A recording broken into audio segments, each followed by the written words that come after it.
Welcome to this Twirl Talk Tuesday, which is about the guys, all about the guys in twirling.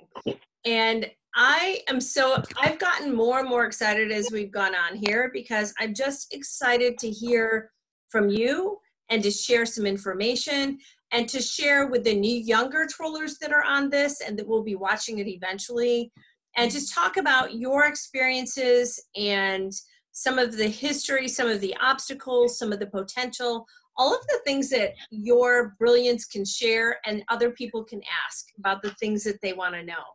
So this time has been really fun for me to try to explore some different things. And I have to say, as the U.S. team coordinator, one of my very favorite things about being the U.S. team coordinator has been my interaction with the men on the team. Because uniformly, everyone is so nice. And maybe that's just for me, but I believe wholeheartedly that the men I've been able to interact with have been so invested and so kind and so diligent about the work that they've done. And I think you just have a lot of great information to share. So in the first half hour tonight, we're going to try to stay on track. I have a feeling this could go even longer if we wanted it to. But if we need to divide it up and do it again, I'm all in on doing it again. So welcome to everybody and the people that I don't know and the faces that are all coming together here. I know we're just kind of glad to be together. So, but I'm going to kind of target some questions in the beginning. And if you could be on mute, and then if you'll use your reactions in the bottom, you'll see your reactions, at least for me, they're in the bottom. And there's a high five and there's a hand up.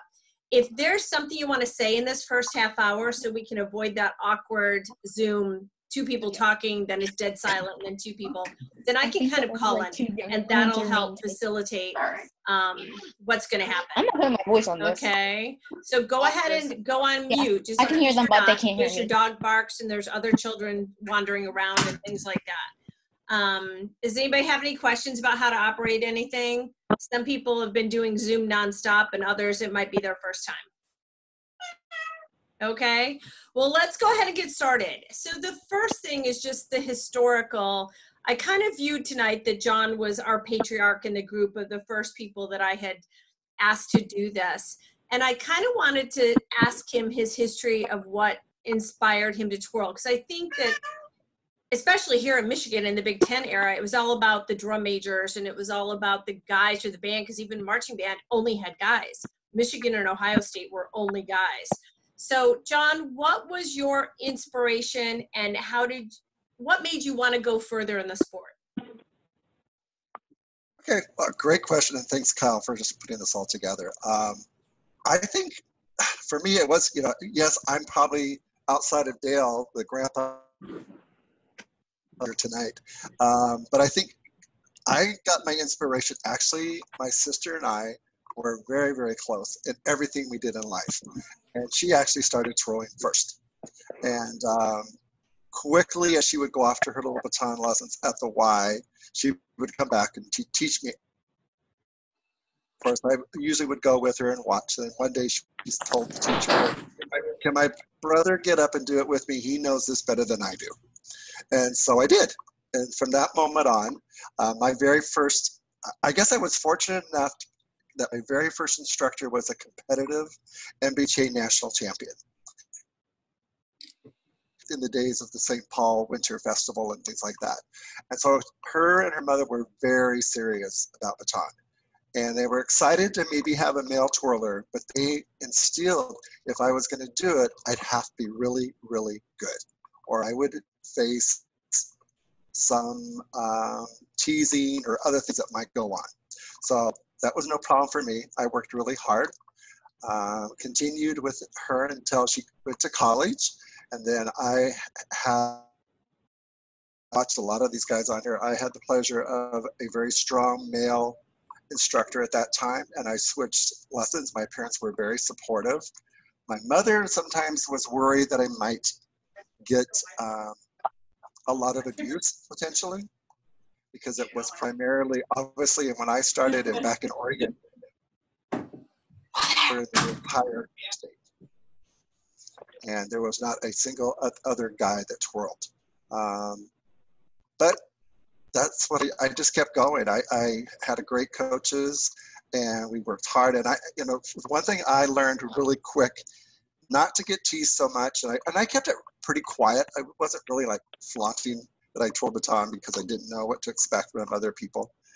And but I worked really hard. I loved it. I absolutely, I mean, I would come home from school, go out in the backyard and start practicing and pretend like I was at competitions. I would have my little cement slab and I would pretend and dream big. I mean, I used to watch ice skating when I was younger and things like that. And I just thought of those scores being flashed and being at a competition with the scores flashing. So believe it or not, I used to do that. That's how I would practice. I would literally go in the backyard. I would twirl my baton and do my routines, then score myself, and I would compete against all these other countries. Well, I would imagine, and I come at it obviously from, just a female's perspective.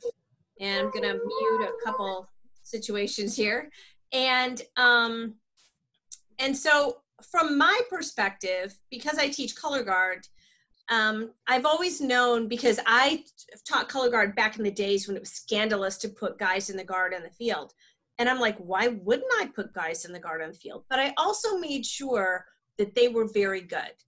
There was never going to be a guy on the field simply because I wanted a guy. It was going to be because they had to be good. So Michael Lopez, when you started twirling, what did you feel there were any obstacles?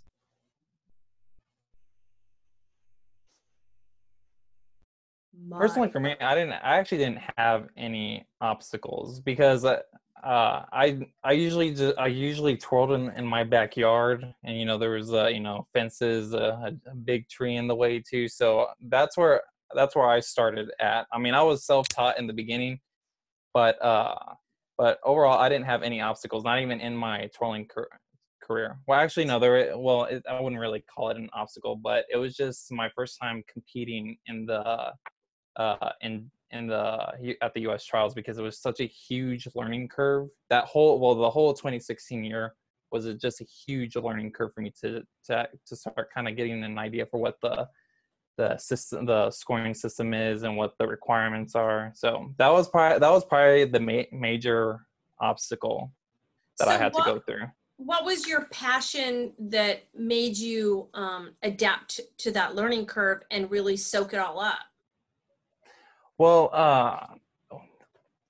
I started out in NBTA, but I always told myself, like, and I want to compete with other organization as well too. I want to do both.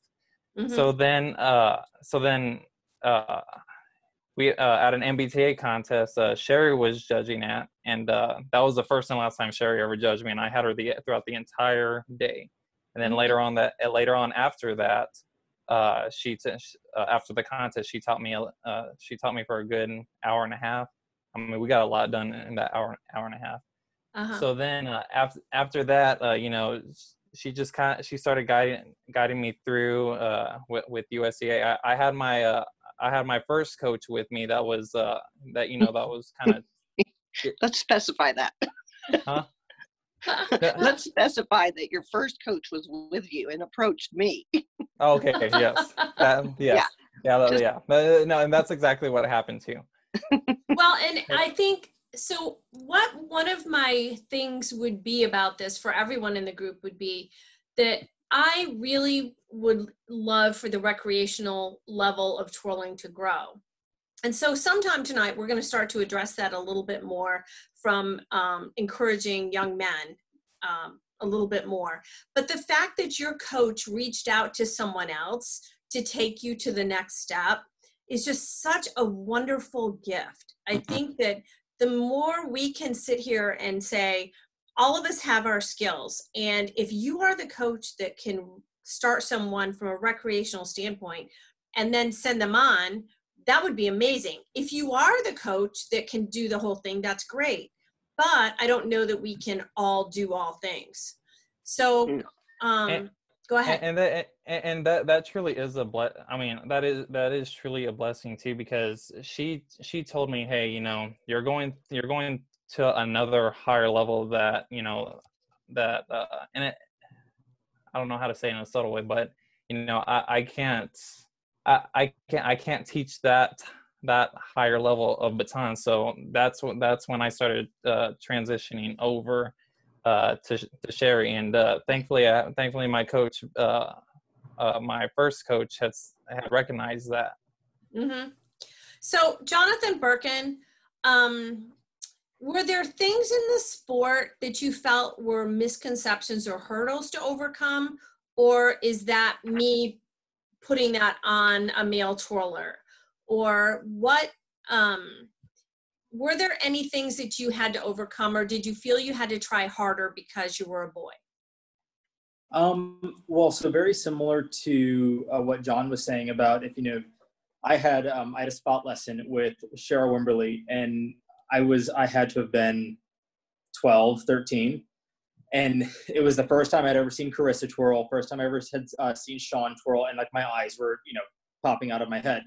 And Cheryl said these exact words to me: if you're going to be a male and you're going to do this, you have to be amazing at what you're doing, or else you really run the risk of not being respected in your sport. So I think one of the major things that I had to overcome, and it forced me to work harder, was the misconception that baton twirling, is only for girls. And there were times in school where I can distinctly take you back to, and this kind of spins off of your first question. I can distinctly take you back to a time in middle school where the books were slapped out of my hands going up the steps, and I was called some sort of name, or my books were stolen out of my locker and something was written on my locker. And then finally, at the point that I gave up in seeking help for this was when our principal, someone wrote something on a bench outside, they painted it. Somebody wrote it again, they painted it again. And I finally went to the principal, and he's like, listen, I can't control what people are doing. I'm really sorry this is happening, but I can't do anything more.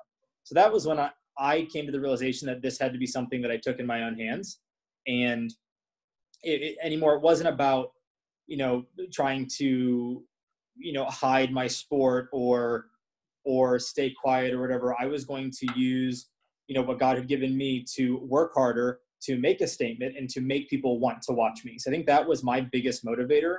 When I was old enough to realize that life is so much bigger than what's happening in the halls of Clyde Middle School, and I think I learned that at a really young age. And that is what spurred me to, try to become the best or try to compete with the Japanese. I remember Julie Jenkins came to Clyde, which is, the size of my pinky finger, in Northwest Ohio. And she brought the 1999 World Championships video VHS in Daytona Beach. And it was the first time I had seen men of that caliber twirling baton. And it was, Gregory Tanay and Seishi Nagaki and Toshimichi Sasaki and all of those people, and Sebastian Dubois. I saw these four guys, and it was that was the turning point for me, that I realized I can't control what people are saying anymore. All I can control is what I'm doing for myself. And that was what really propelled me forward and, kind of just put the naysayers to rest. Well, I can't tell you how much that makes my heart so happy. Just moments like this in this discussion tonight, it's like, job done. We're doing. But I think that the young men out there twirling need to hear these things from you. And they need to understand that all of those champions that they see got there somehow. And so I'm sure that sometimes it's easy to look at them and think that they had the golden road to get there. And it's like, but there's just so much depth to every story. And whether you're in a corps or a team or whatever, everybody's got their path to get there. So thank you, Jonathan. That's wonderful. And Richie, so you have so many gifts that I have just enjoyed through the years. And I always think of you as the silent secret weapon, because I love watching the things that you can do.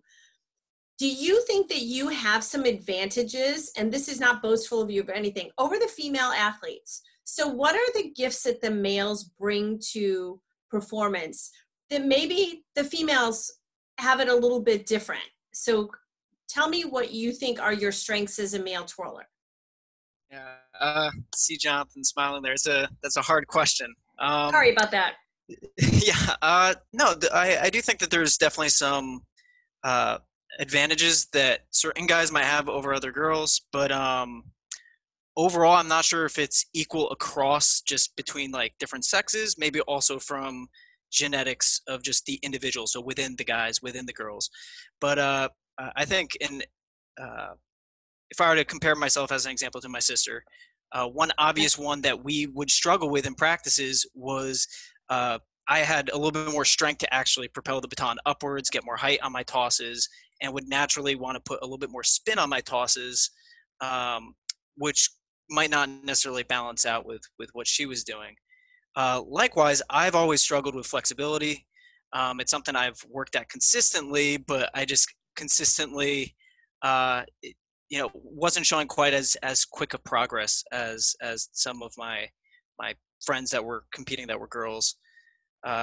Going back towards like ballet courses as well, is a similar thing where anything that involved like really showing dance technique and turnout, that was something that I struggled with a lot. But that could also in part be attributed, I think, to me having started way later than most people. So I came from kind of a dominant background of martial arts where everything's a little bit opposite from dance. It's very much foundation, and you do what you need to kind of keep your balance and stay strong, as opposed to some of the techniques that you'd see in ballet. So I think some of the differences there might come down to some basic genetics of who's, stronger in this area or not. But I've also seen some places where you'll have some girls who appear to be naturally a little bit stronger than some other girls, or naturally a little bit more flexible, or maybe there's certain cases where I know you compete with people that are left-handed, and that in some cases is an advantage to them in some movements, but in others it's much harder for them to do standard things with the right hand. So I think when it comes down to trying to actually, maybe judge or tell what the differences are, there's definitely going to be a lot of differences that you see between men and women, but also within women and within men as well. Right, of course. Well, and like I kind of said to you guys earlier in an email, one of my very favorite things on earth is the men's warm up at the World Championships. And I think it's just the level of fearlessness, and it's the level of power, and just the dynamics of it just make me really excited that the females are fabulous.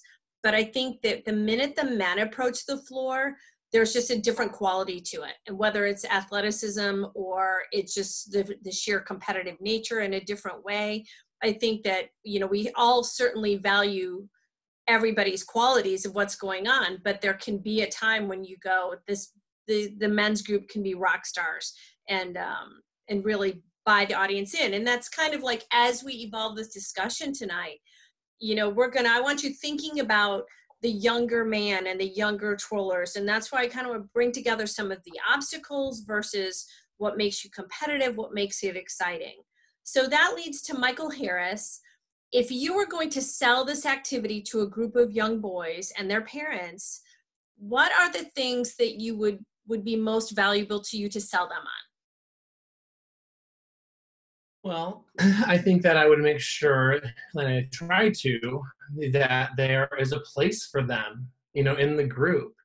And actually, I was lucky enough this year to have 2 new boys that were under the age of 10. That they're one of their moms twirled, one of their grandmas twirled. So I had the advantage because their family already knew it was okay, but they still want to be incorporated. You have do they wear the same costume? Do they wear a different costume? There's always that struggle of, oh, that's clearly the boy because he's in, a t-shirt and pants. And, this year I put them all, I made a little baby shark team, and I put them all, I ordered 8 boy shark costumes, and I put the girls in the boy shark costumes instead of putting them in like the tutus, or whatever. So it was a way for them to all feel like they were just they were all one. It wasn't about what your bun looked like, because they didn't have buns, they had little shark hats, Right. So, and I really, having those little boys for the first time, I wanted to find something that would make them feel like, masculine. And the girls were just as excited too, to put the same shark costumes on, and they were all a team. Do you feel a need with these young boys to talk about any of the pitfalls, obstacles, or do you keep it positive as far as just the opportunities? Yeah, no, I like to tell the guys, I'm like, okay, you're a boy, you're twirling baton. Okay, there's 100 girls here and there's one boy, maybe two if you're really, really lucky at the contest. And that just means everybody's going to watch you. The second they see you're standing up, you're getting close to the floor, they're practicing. You know what? The contest might be going on, and there might be 20 girls going on for hours, but half the audience has got one eye over on you in the corner, and they want to see what you're going to do and how you're going to handle yourself. You know, what type of style are you going to put on the floor? How are you going to react when you mess up? You know, and it's just they watch a male do that and they think, you know, it's a little bit different than a girl, and in a lot of ways it is. And if I could just touch on a couple little things that you were talking about with the other guys, you know, different obstacles. I mean, I come from a very football based family, you know, where they were all, you know, I'm a big dude, you know, they want me to be like a linebacker, you know, but I want to twirl the baton, you know, and lead the band and do all of those things. And that was a really hard thing for my family to kind of grasp until, like they were impressed by the things I was doing. You know, I can definitely remember being in, you know, my front yard, which I lived on a fairly, you know, not a busy street, but a school street, so there was constantly traffic going by. You know, I would get people that were honking their horns and clapping and screaming, "That's amazing! To keep doing it, you're awesome!" To, you know, the worst word that you ever want to hear, you know, as they scream it out the window, and you're just like, okay, whatever, I'm fine, you know, I'm doing my thing here. So, but you were a little late starting too, and so did those things and the applause and the desire to be good just make you practice harder? Yeah, and a lot of it too was about that showmanship and feeling that the energy, you know, that we all, you know, go to love. And you know, I started to kind of in that drum major role, to be the Ohio State drum major from, you know, in a 7th and 8th grade mindset of, you know, everything has to be strong. You have to have your hand and a fist on your hip no matter what, you know, and those things they just blow my mind now that we still, you know, we hear those, you know, those comments that are so old fashioned that you think you have to have that because you're a boy, but, you know, really, you know, there's a lot of things. And I got to give a shout out to Casey Seaman. She made these t-shirts because, you know, we had a bunch of boys twirling and there's no boy t-shirts. And it says that, you know, I am a boy, I am an athlete, baton twirler. A twirling is my sport, prepare to be amazed. That's awesome. And that's something that she did, you know, for her son and a couple other boys that I see on this phone call, on this Zoom call, that they all needed, you know, something cool to wear and to be proud of. And to hang on to. Yep. Yeah. So Troy, I'm going to go to you in Trenton. And Troy twirls for me at Western Michigan University, and he's the first male twirler there. And he lights, no pun intended, he lights that stadium on fire. And the fun part was that his partner in the beginning were 2 females. And then last year it was Anna Bollinger. And people where Bree, you know, as a burn survivor, was always drawing attention. The minute Troy came on board, he drew all the attention. And so, Troy, can you talk about taking your twirling to the next level? Because you've been to a world championship, you've been in a corps, you've been a national champion, you've been all of those things. What is the inspiration to go on and twirl in college? And then Trenton, I want your input on that as well too, please. So Troy, go first. Why take twirling to the collegiate level? That's a great question. I would honestly say to kind of like finish out twirling. Like, you know, like there is no like professional baton twirling. Like that's not like, you know, there's the professional football league, but there's not a professional baton twirling like league. And really like college is like a perfect way to just kind of like finish out like the career, I guess, of like your baton twirling, if that makes sense. Like, it's fun. You meet amazing people. You get to represent a university that you love with everything inside of you. You know, you have the fans cheering, you have your parents watching, you know, it's kind of like just like the cherry on top of everything after like a twirling career. So to like go on and like twirl in college and just like represent a university and like know that you have a whole band that supports you as well is just like an amazing feeling. And it definitely like beats out, as much as I love competitions, it definitely beats out any competition feeling. So Trenton, if a school traditionally has only had a female twirler, tell me, if I was a band director, why I would choose you or Troy. That's a great question. And I sort of answered that question in my interview session when I auditioned here at Nebraska. And I sort of compared it to that tradition of the drum major, because that's what they've seen. They know that. And I actually made an analogy with, you've probably all seen the Darwin like progression of monkey to human. I made that, and I said that twirlers were the human version and that drum majors were the monkeys. Probably not the appropriate comparison, but I wanted to show them that that's where twirling has gone and that's where it can go. And I think they saw in my performance, because like you asked Richie, there's some spark that guy twirlers have when they come into the room, whenever they twirl. Even if there's somebody making fun of them, they're making fun of them because they stand out. For example, after a championship football game, I went on Twitter and I looked up the hashtag about, you know, twirlers, male twirlers, and I found videos of guys recording themselves making fun of me. And so what I did was audio off of it and use the video in my audition video the next year. So I said, thanks for the footage, and, you know, moved on with my life. But yeah, and I don't know, there is some convincing. First, you have to get permission to even enter the room to audition. And sometimes that's the biggest hurdle. And you just have to say, let me show you what I can do. That's what I was always told. Right.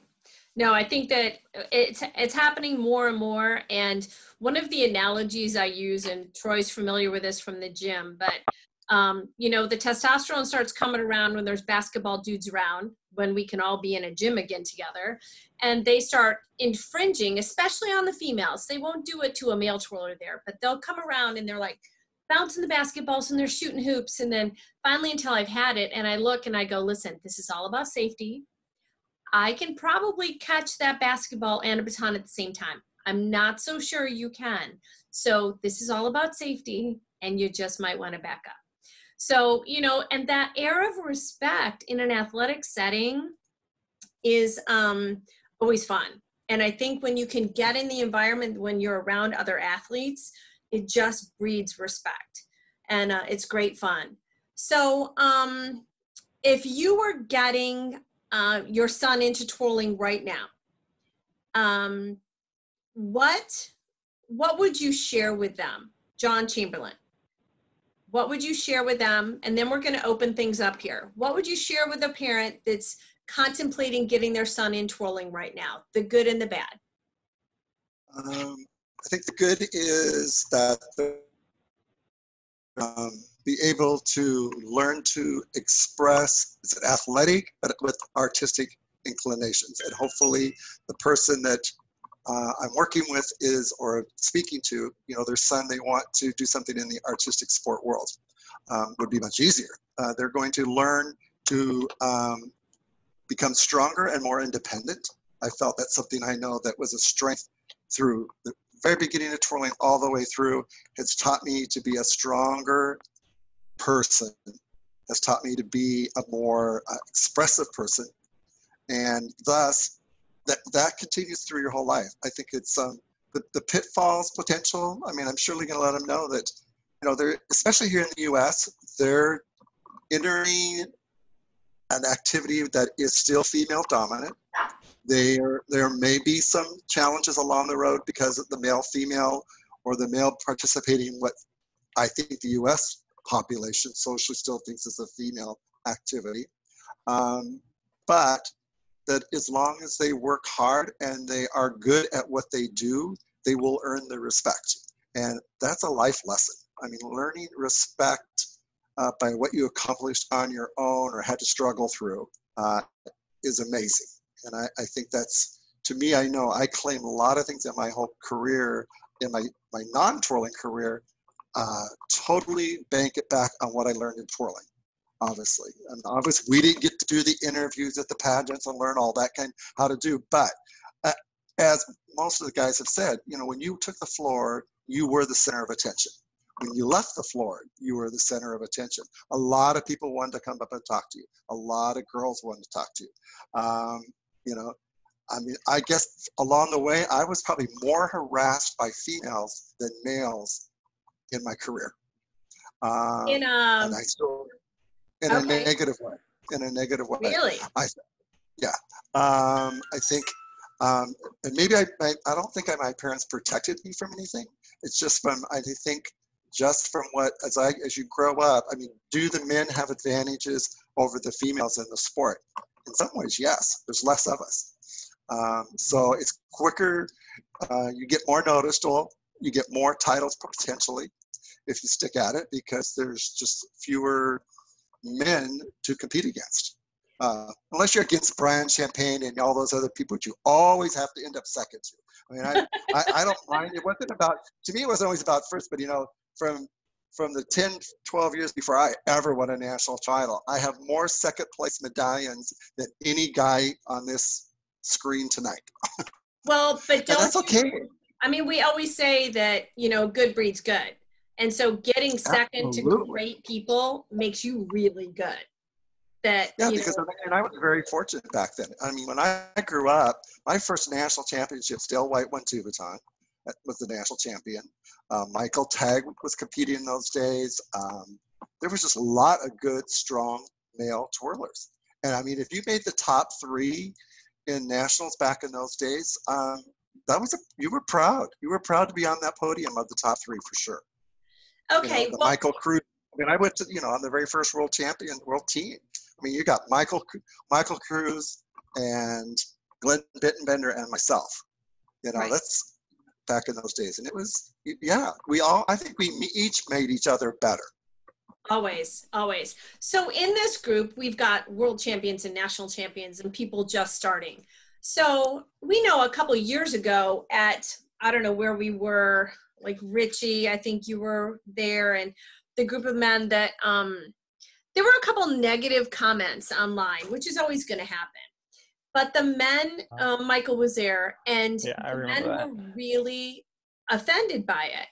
And so I called them together, and, we fight now that there's such great numbers in France and such great numbers in Japan that the sheer depth of it makes it so, like you just said, John, the competition you're against makes you better. So some of the criticism of the men was harsh, but then I said to them, so you have to look at it realistically. Is some of it true? Maybe it's hurtful, maybe it's true, maybe not.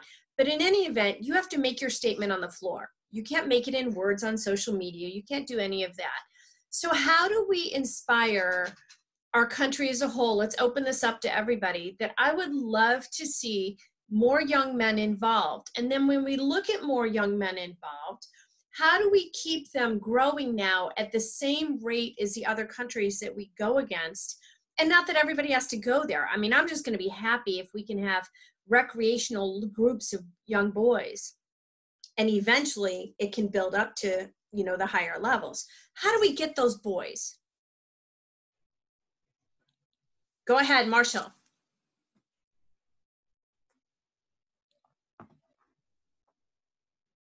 Marshall, go ahead and unmute if you can.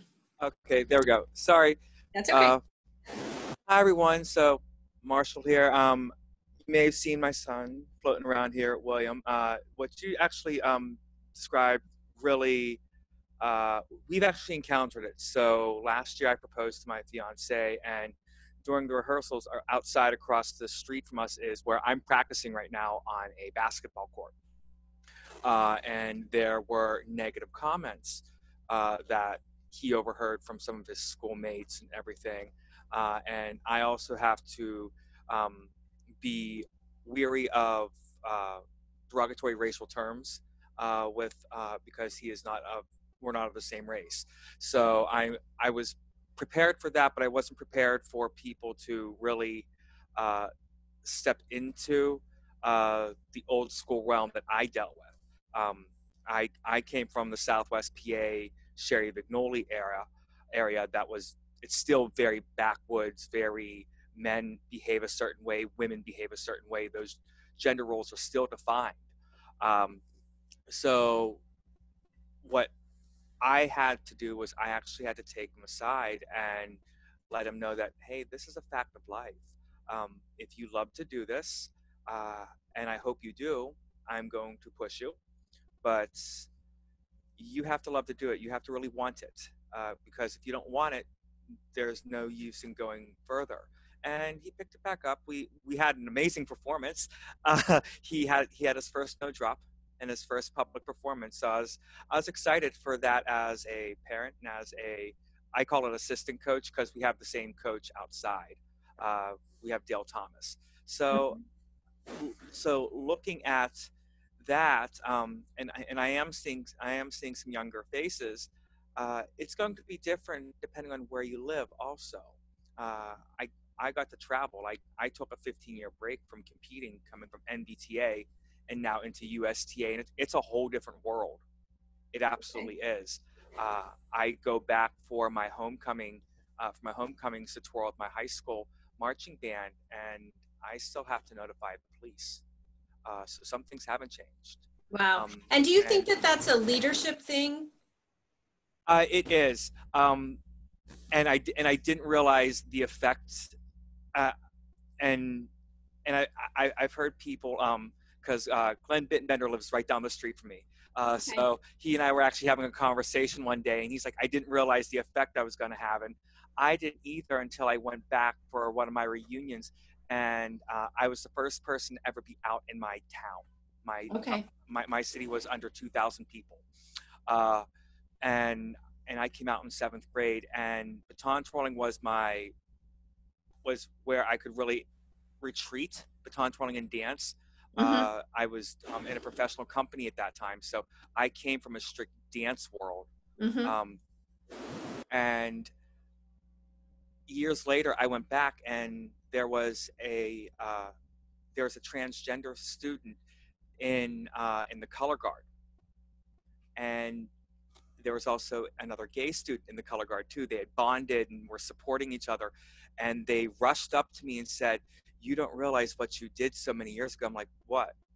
And I realized that just by me stepping on a field, being fearless, and always knowing that that focal point was always on me, even mm-hmm. if there were 30 other girls, still being proud of who I was, I still managed to affect it. And that's ultimately what I want William, my son, mm-hmm. to understand, is that no matter where you go, this is not only a sport, but it's an art, something that can teach you so much more and transcend into so many different aspects of your life as it did for me. Well, so to give that gift and carry it forward, I think that there are ways to package it. And I know in France, in every single gym that I've ever gone to teach in, there's posters of their champions, and there's posters of their female champions and their male champions, and all of them are heralded in the same way. And so when you teach a clinic in France, and many of us will know, you have a quarter to a third of men in that class. And so it goes to prove that there's safety in numbers, and there's that competition breeds greatness. So in order to do that better, do you think that there's an option at schools? Do you think that there's an option in clubs to do, is there a benefit to doing a boys only class? Jonathan. Sure. So PJ and I, when we lived in Pennsylvania, we did a 6-week class. Of all the coaches on this call, who here has taught a rec class, right? So we did 6 weeks in the spring, 6 weeks in the fall, and we're getting 40 and 50 girls showing up. And just it would have been last fall, we had a boy show up. Like, oh my gosh! Out of the 4,000 flyers that go out to the schools in Altoona, Pennsylvania, there's 4 elementary schools and middle school. We finally got one guy to show up, and the mom said to us, "Well, he got it on accident. they don't give the flyers to the boys. We're like, huh. They didn't even Okay. give them to the boys. No. So we're taking these flyers, one for every student, to these schools, and the school made the decision to not hand the flyers to the boys. Something as simple as calling the school district and saying, hey, first of all, I paid for these flyers. Second, there's no reason that we shouldn't be offering this to every single student. And the year is 2020, right? So It doesn't matter anymore. Like what guys do versus what girls do doesn't matter. So hand these flyers out and get kids active. Okay, so that's step one we learned. Carolyn. Go ahead and unmute yourself, Carolyn. Hi, so my name is Trax. I recognize. Hi, Trax. Uh-oh. We froze. Hello, is everybody there? Hello?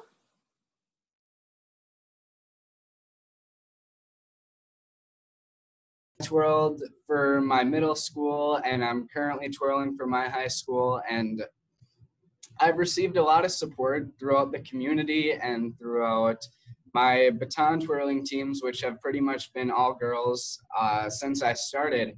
And one of the things that I'm doing right now is I actually started a boys only twirl class last year, and I have about 8 boys age ranging from 5 to 8. And one of the main points that I try to get through to them in our class is that you can make baton twirling your own, and I try and make it cool for them almost, so they enjoy it more, I guess.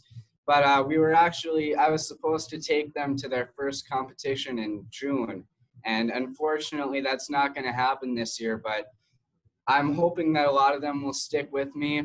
And yeah, it's a lot of fun. You just get extra time to practice. Yeah. One of the other things that we did a couple of years ago, because I mean, Trax just kind of grew up twirling with us, and then, you know, attending competitions and things like that. And so for as long as he's been competing, you know, especially in Wisconsin, and then when we went to AYOP for the first time with him, he was probably about 7 or 8 years old.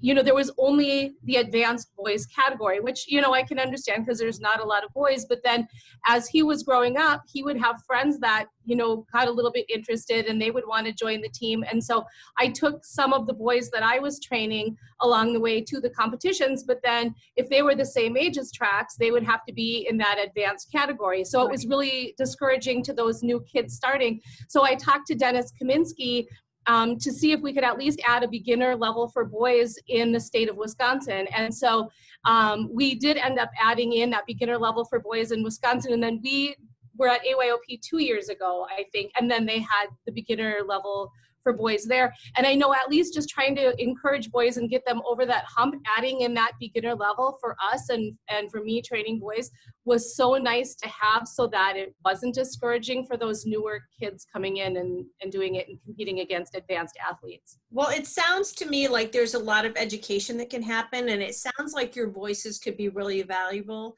So I know even in guard, I get guys in guard that come to the university that their instructor made them wear the girl's outfit. And if you're having a unisex outfit, that's one thing. But if it was a female outfit, which nowadays we have to say, do you want A outfit or B outfit? And it's not neither male or female, but they go with what? And I happen to have 2 different outfits. So that's really, the guys love coming in and not having to be a girl.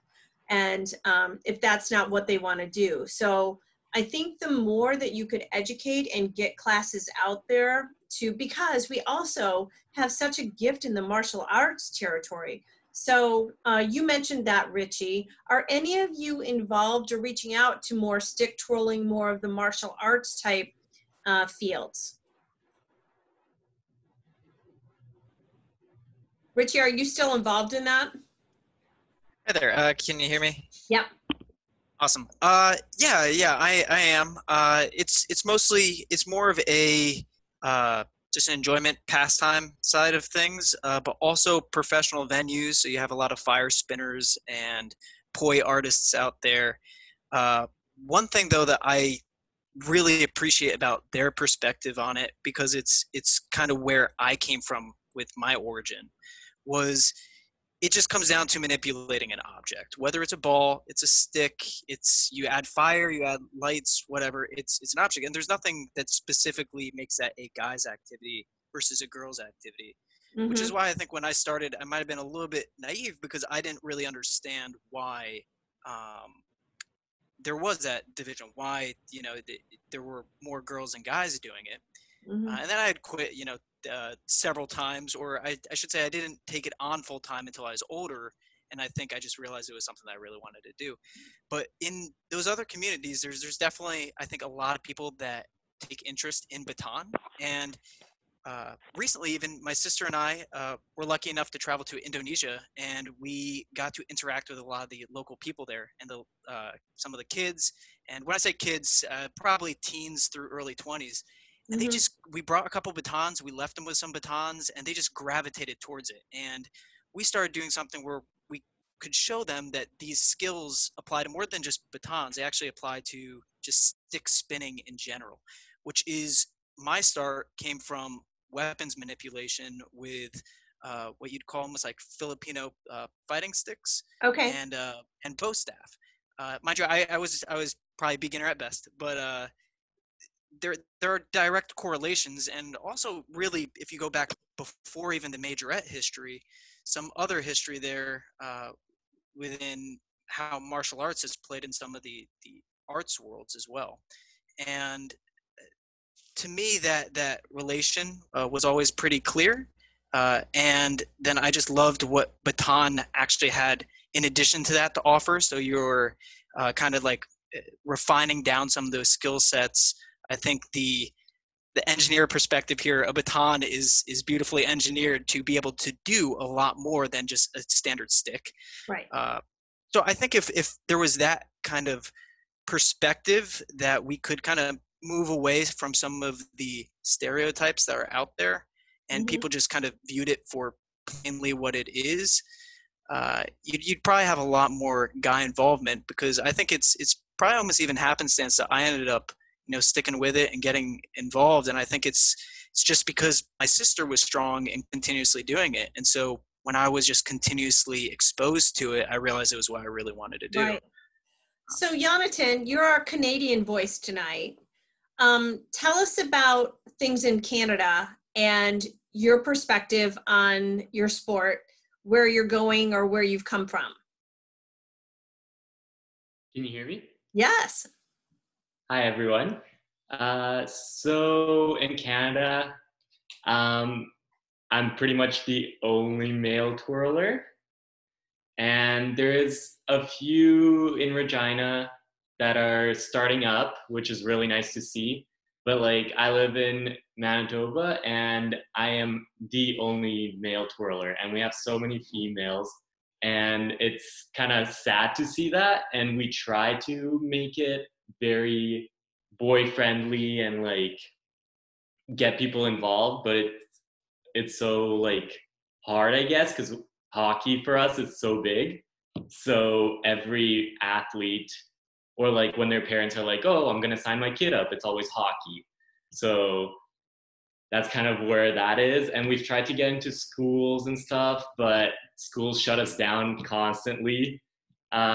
We were able to do one school for 1 year, and then that was it.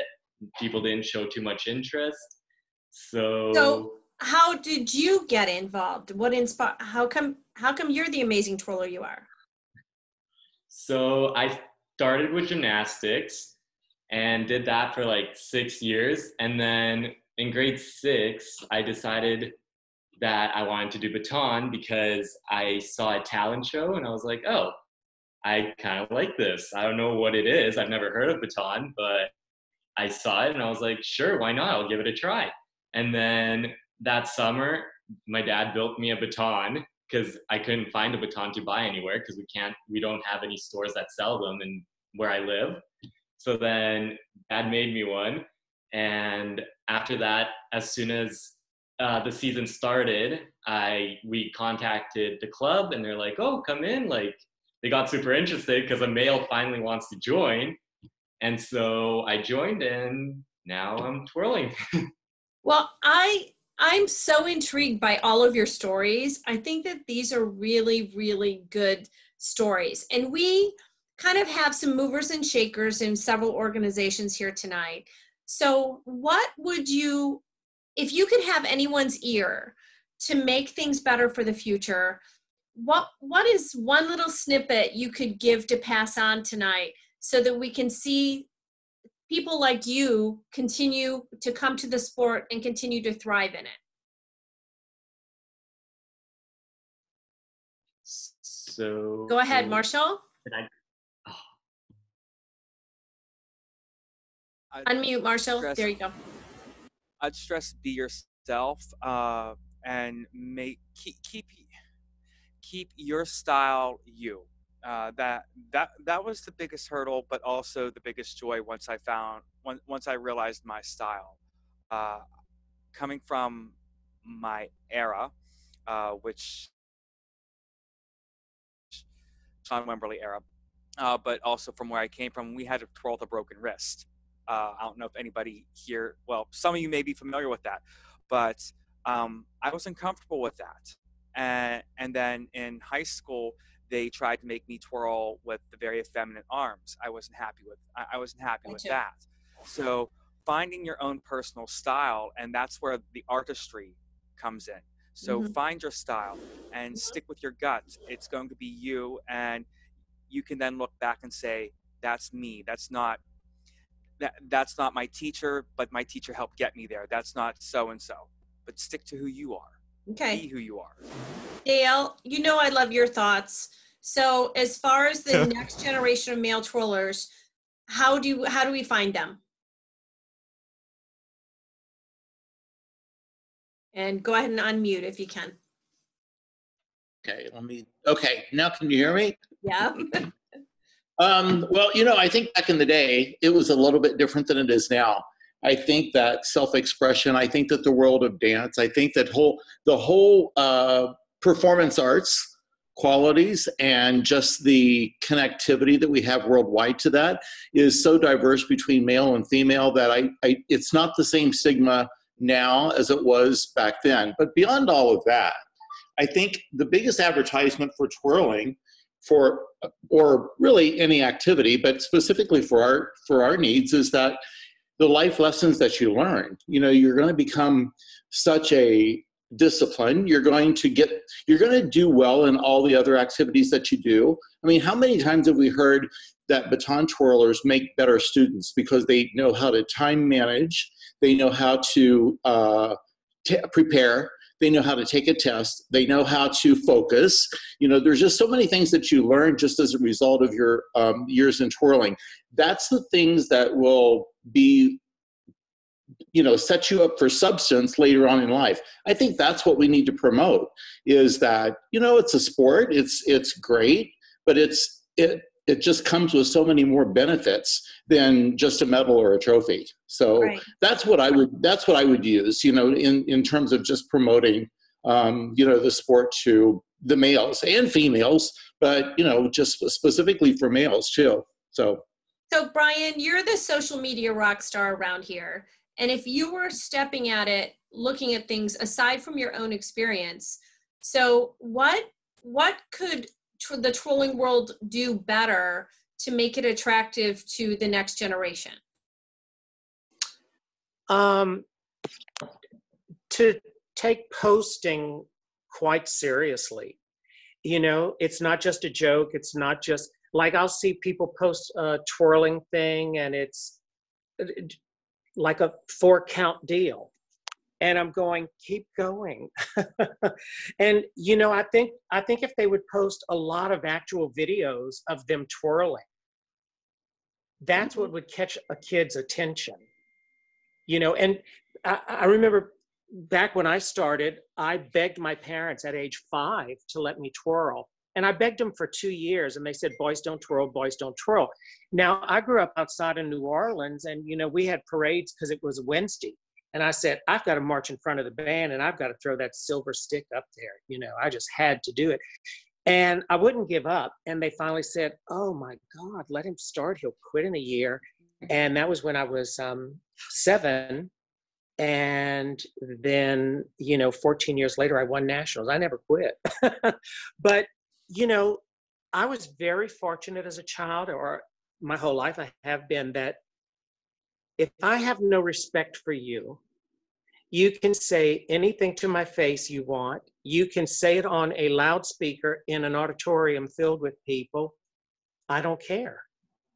So if I don't respect you, your words have no meaning to me. So it never bothered me if anyone said anything or not, because I thought, how unfortunate for these poor people, they're going to have a miserable life and I'm going to reach my dreams. I always thought that. I love it. Yeah, when someone really wants to do it, you can't stop them. So Steve, but I think, go ahead. I'm sorry, Brian, go ahead. So, I have over 1 million on Instagram, and I have the full 5,000 on Facebook, but it's a very serious thing. Like, that's why I'm not on here with my face tonight, because, my hair's not colored, my hair's not cut, and I've spent so much money building my social media image, and I don't get photographed unless I look like my Instagram. Right. So, I take it very, very seriously, because it's a career. It's a lot of income. But I think people don't realize, like, Michael had posted his last world routine, and I just watched it like 100 times and sent him a note in DM, and, we talked for a while about that. I mean, it was so unbelievable, because I always thought Michael was not fully appreciated for as great as he was. He made it look so easy. You didn't realize what he was doing was so difficult. He could throw it, 10 buildings high, do 1 million things under it, and catch it softly. Right. And to see that on video, it's just like mesmerizing. Well, and so I think it's a gift of this time right now. It's really a gift of this time. And I think that the level of exposure, it'd be interesting to see, like, the likes and the views and the things like that of the sport itself and everyone involved, because this time has really been beneficial to that. And like when Jonathan was on America's Got Talent, oh my God, I watched it over and over. I had videoed it, because he was so fascinating, and he had talked about having had difficulty, but he kept persevering. It was so inspiring. I don't know if that's online or not, but it needs to be. So, there's just, those are the types of things. And, when you're a little boy or whatever, and I grew up in a small town, you got to find something to hold on to, so you're going the right direction.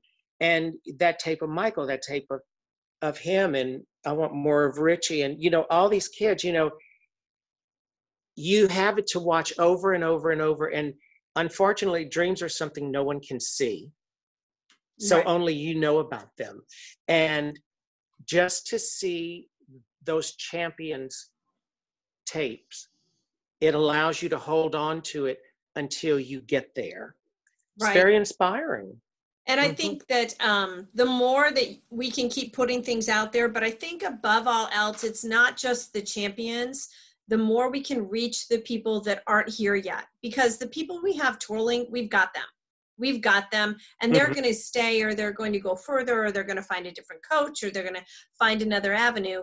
It's our competition out there are other activities. So how are you going to make it attractive for a parent and for a kid to say, I want to do that? So I would challenge each of us in this time to find ways to do that, because there's so many future champions out there, and whether they want to be a champion or not, be in a recreational group, be in a corps, be in a shark team, be in something that takes them into adulthood. And I think when we look at all of you, even just on this call, for any of the parents of younger people, we've got to wrap this up pretty quickly. Do you have any questions, or want to take this opportunity to ask someone something that you would not normally get the opportunity to? Marshall. So this is, I don't know if this has ever happened, so I'm going to really look to Dale and John and you. But has anybody ever come across a parent and younger child twirling, twirling at the same time, like in the same competition? They're competing together in the same competition and such. And how do you balance that out? Because I know that's coming down the line, and I'm trying to anticipate how to structure and schedule things without heavily relying on my other half. I've had the situation, and the hard part was the coach and me took over as looking out for the kid. So the mom was somewhat there, but not as, she kind of did it for play, where the child was more invested. So it was hard to share that attention between the parent that was twirling and the child that was invested in it. So that's a personal choice that you have to make as far as both of your investment, knowing that where do you want the focus to be? Because typically, is human nature, the focus is going to fall somewhere. And do you want it to be on you, or do you want it to be on your child? I've sort of well, I know right now it's going to be on me for obvious reasons. But I've thought about when that time comes, and I'm okay stepping back. The one thing I'm focusing on, and please do correct me if I'm misfocused, is that I specifically sought an outside coach. I did not want to be his coach and his parent at the same time. I wanted somebody in the coach role specifically, and I lucked out that I got one for both of us who is the same person. So we do our lessons together and things like that.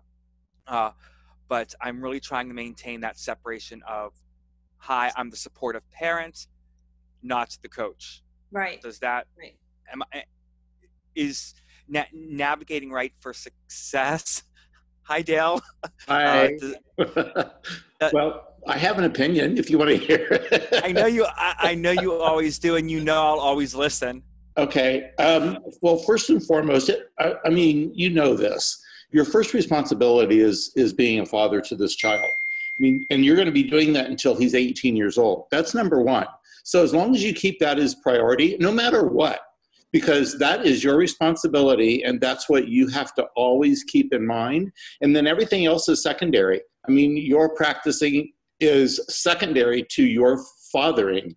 So as long as you keep a healthy attitude and a structure such as that, you'll be fine. I think it's a unique situation that you have with your son, and I think it can be really fun and really productive and quite unique. I see nothing wrong with it whatsoever. But you and your desire and your enthusiasm for baton needs to, you're going to have to make sure that that's always, secondary to, your main responsibility. I'm sure it is. But his needs, yes, yeah. But because you don't want to throw that over, on your partner's side either, because you're both in that role, and you both will always be in that role as being, first and foremost. So that's my opinion. Good luck. Go practice. So, John, it's funny. My practice is in a moment. John, you started us off. I would like you to be the one to finish us tonight. And if you had one wish and one message out there to the public about getting young men twirling, what would that be? Great question.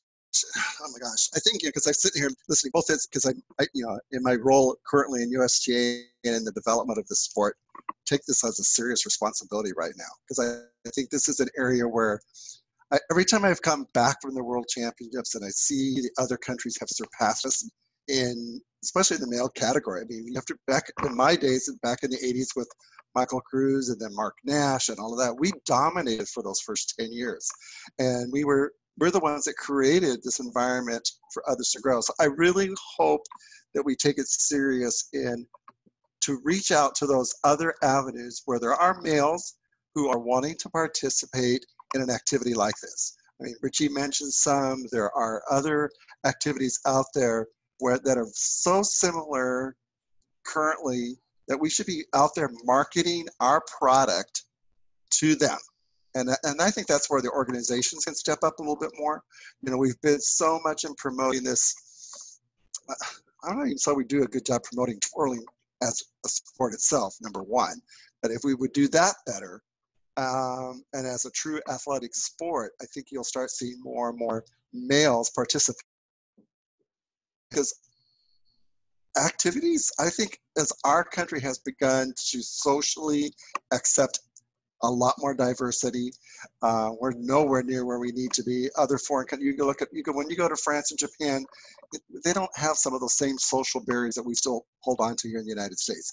So we have to break those down, but I think we have to just keep the passion that we all have.